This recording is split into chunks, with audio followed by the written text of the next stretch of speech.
Today marks International Overdose Awareness Day, a day to remember the lives lost to addiction, to prevent the loss of more of our neighbors.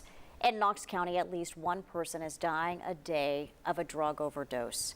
315 so far this year.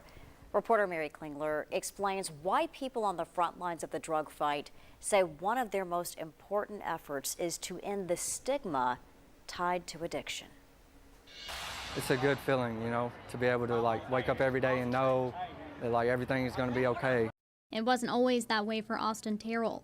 He calls recovering from drug addiction a daily struggle. I walked in last September and found my mom dead of an overdose. A tragic and life-changing moment for this former heroin user. Ever since then, it's kind of been a big thing for me to help save people, because I had to help save my own life. This gathering, hoping to raise more awareness about the overdose crisis, was organized by Jessica Stanley. This is something that's so important to myself, everybody that I love, our community.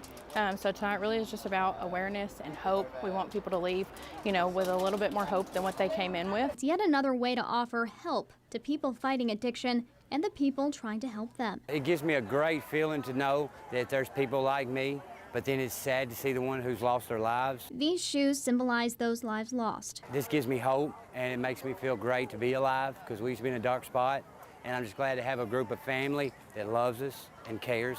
Another tribute, this memorial green space. Here, everyone is invited to paint a tribute cross and share words of encouragement for people in the middle of their addiction struggle. Being able to share that message tonight, too, that recovery is real, recovery is happening every day in our community, is an awesome message.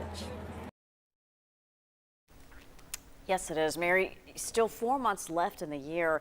There have already been more than 300 overdose deaths countywide. How does this compare to last year?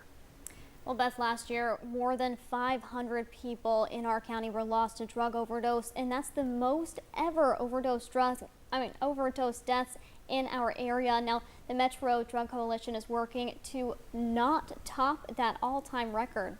Beth? All right, Mary, thanks so much.